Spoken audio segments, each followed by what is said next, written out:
What's up, you guys? It's Levi here. Welcome to the Cybersecurity Education channel. So once again, we got another month, which you guys know means we got another wave of ransomware to talk about. So today I'll be talking about my top 3 ransomware cases in November of 2019.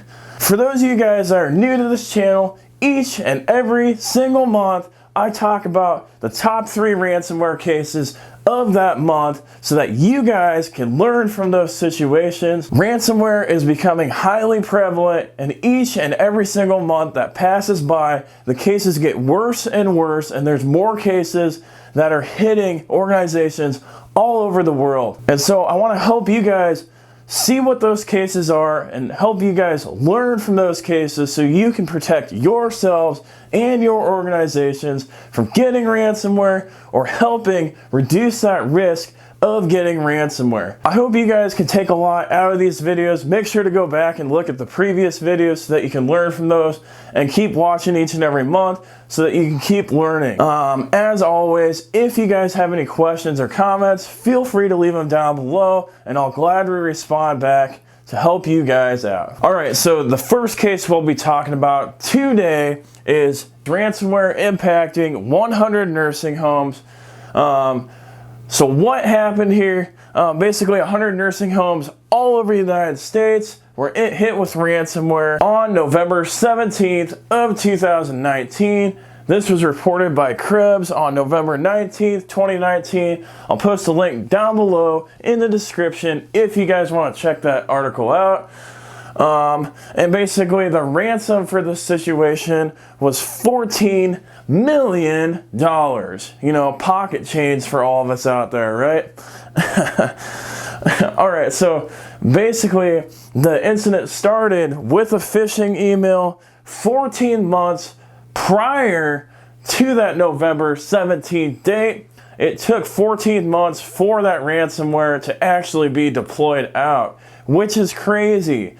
That malware that was in their network had sat there for 14 months. So what was impacted? Basically, these nursing homes couldn't access their patient records.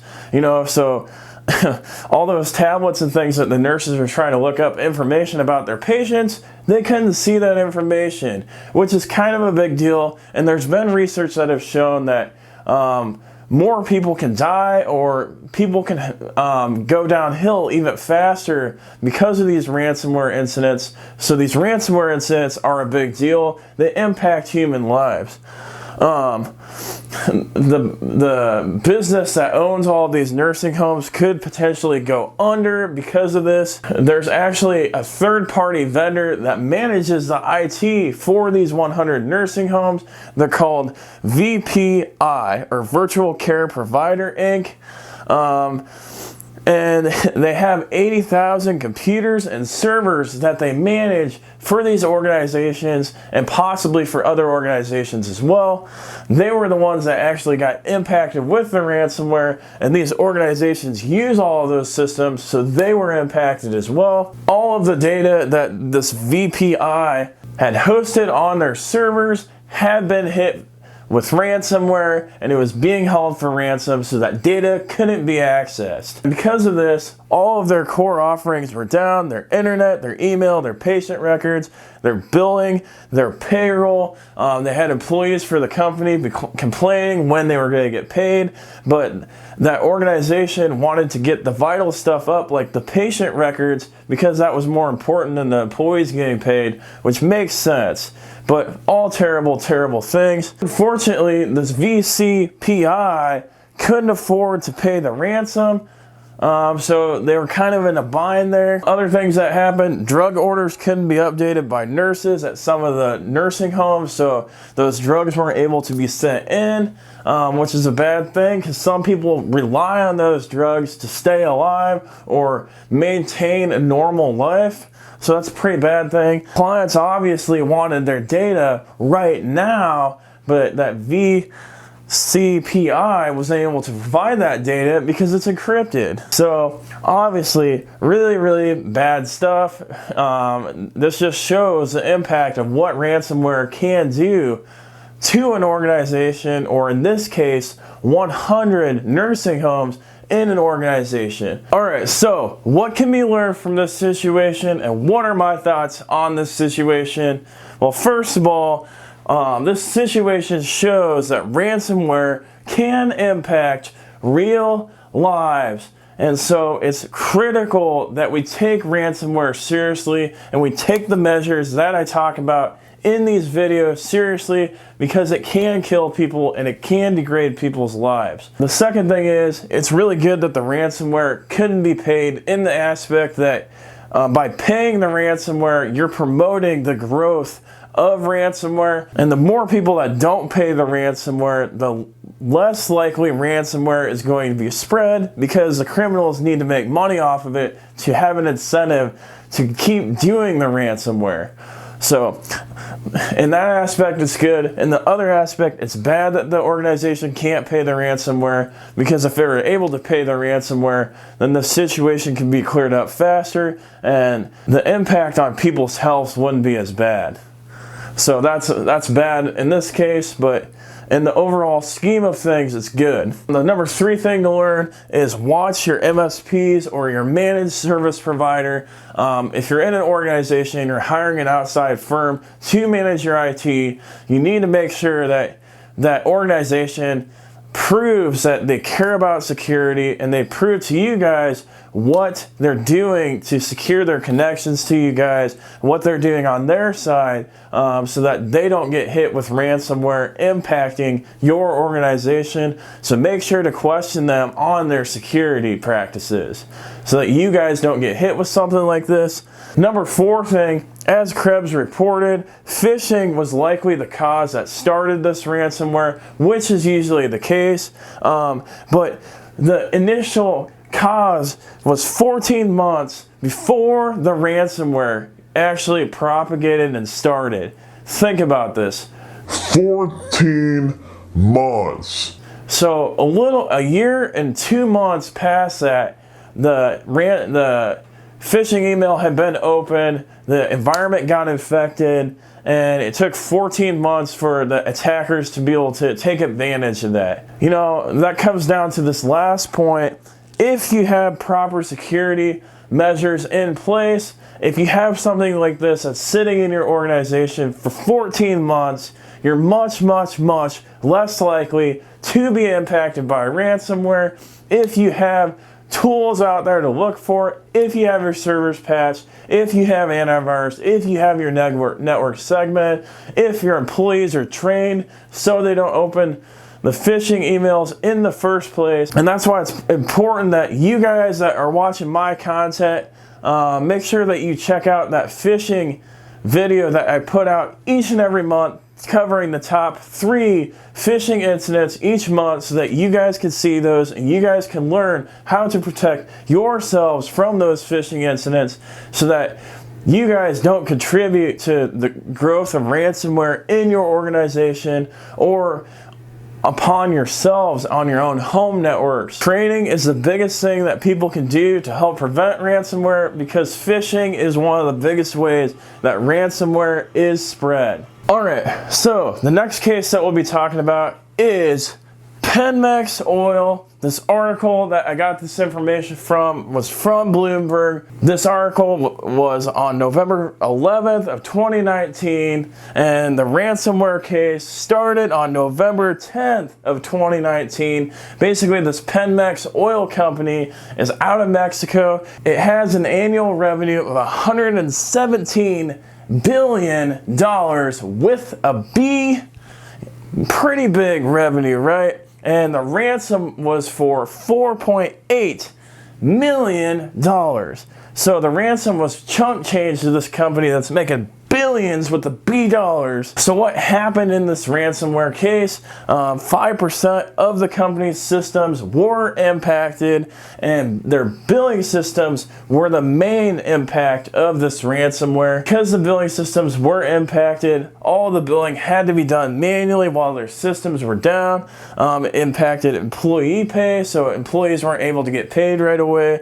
Suppliers weren't able to pay the oil company to get their gasoline. So when stuff went to the gas station from the oil company, they weren't able to get paid unless they did it manually. So, oh my gosh, people had to use pen and paper to be able to bill somebody. Everybody was probably lost on what to do. All right, so the ransom was not paid in this situation. Oil and gas operations were not impacted. The biggest impact was that billing system, and employees at one location had computers that they were able to use, but the network was down. They weren't able to use their phones. So in the scheme of things, this case was a relatively minor case. All right, so what can we learn from this situation? And what are my thoughts on this situation? Well, this is an industry that we haven't talked about before in the previous month's video. The oil industry was impacted in this situation, and it happened in Mexico. So that's just proof of another industry that was impacted, that it doesn't matter what industry you're in, you can be impacted. And another location, Mexico, that was impacted, proving that it can happen anywhere in the world. It's good that the ransomware was not paid for reasons I had talked about previously. And it's apparent that this organization, they had good security systems in place. They were able to detect this and only limit it to 5% of their systems. So obviously they had some type of network segmentation going on, so where that ransomware couldn't just propagate all over their network and take everything down. They might have had some patching in place. They might have had controls such as antivirus that stopped it. This is just basically an example of doing security right. If you're going to get ransomware, this is a situation that you want to strive for if you get it. Sometimes ransomware is hard to prevent. All of these cybersecurity incidents are not 100% preventable. Anything can be attacked and anything can be hacked, but if you get attacked, your goal is to keep it to a minimum, like this situation here. All right, so the last case that we're going to talk about is ransomware that impacted the state of Louisiana. This information comes from bleepingcomputer.com and an article that was written November 18th of 2019. So what happened in this case? Basically, on 11 a.m. of November 18th of 2019, a ransomware incident was reported in the state government of Louisiana. The departments impacted were the Motor Vehicle Office, or what I like to call the DMV, you know, the place that everybody hates to go to, the Department of Health, and the Department of Transportation and Development. I mean, maybe they can help people transform by transporting, if they were doing like teleportation or something. Just kidding. But anyway, because of this ransomware, as a precaution, numerous state websites were shut down to prevent the spread of that ransomware. All 79 of the DMVs, or one of the most hated places in the world, were down. So tons of people were cheering, because I don't know about you guys, but I absolutely hate it when I have to go to the DMV. So that might have been a good thing about this situation, right? There's a Twitter post by the Louisiana governor. Basically, he issued a state of emergency.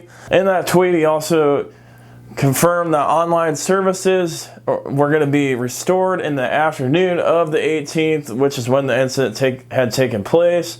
And then restoration was supposed to happen in the next few days. Some of the other things that were impacted by this were trucking companies were unable to issue permits, such as overweight permits, because of this ransomware incident. All right, so I found an update a few weeks later from govtech.com on December 3rd. I'll post the link down below in the description if you guys want to check that out.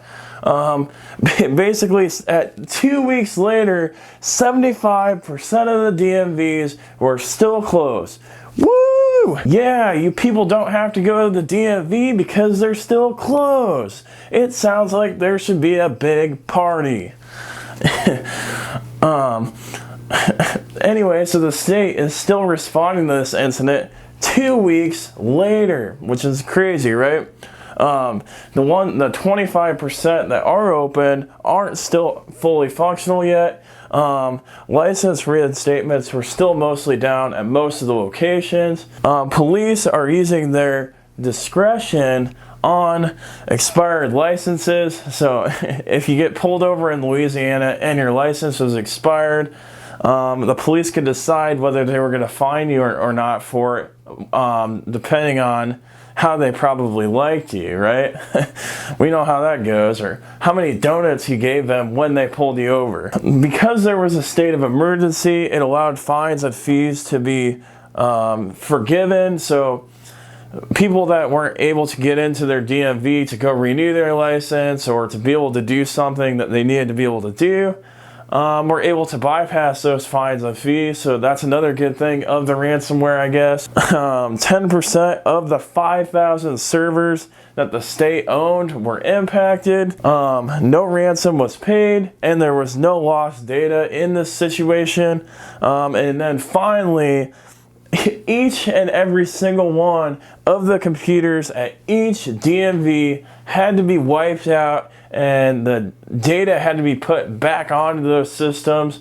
So there was a very time-consuming process to go through each one of those computers. I can only imagine each site probably has at least 2 computers, and we're talking about 75 sites, and we're talking about the bigger places like New Orleans and things like that. I'm sure you could be talking about several computers at those sites. So definitely a lot of hassle to get those computers redone, and a lot of work for that. All right, so what can be learned from this situation, and what are my thoughts on this situation?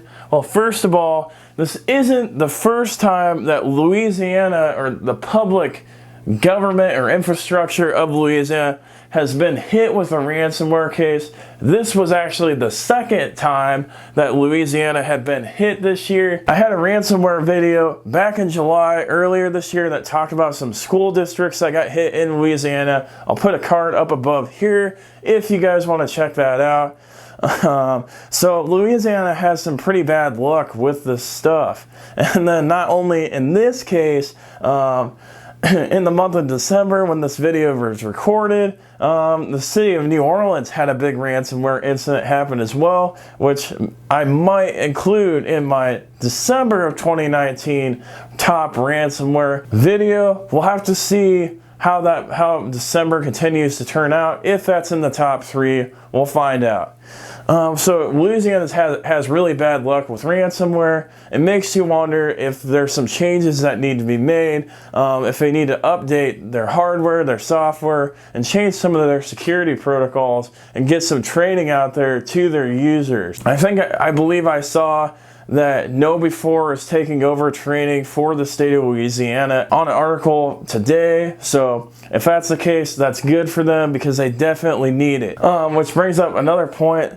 That article that I talked about previously had said that the DMV system was a 40-year-old system, so it was really, really, really old in terms of computer terms, and that might be part of the reason why they got hit with this ransomware. And the thing to learn from that is you guys got to make sure that you're updating your hardware and your software, because if you don't keep up with the times, you might save money initially by not keeping up with the times, but if you get ransomware, it's going to cost you a lot more in the long run, and it's going to cost you downtime and outage, and that downtime costs business money when it's not running, and it could take an entire business down or an organization down. In this case, they also lost a lot of time and money because they had to go to each and every single DMV computer and re-image it, and it took 75 sites down all at once.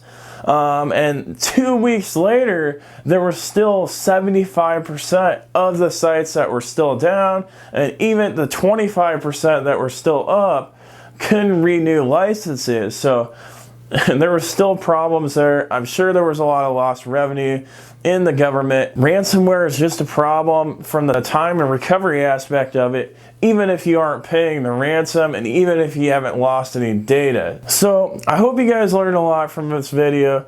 If you like this content, make sure to smash that like button, hit the subscribe button, hit that notification bell so that this content can get promoted up in the YouTube algorithm to help more people like you prevent this crappy cybersecurity stuff from happening to them.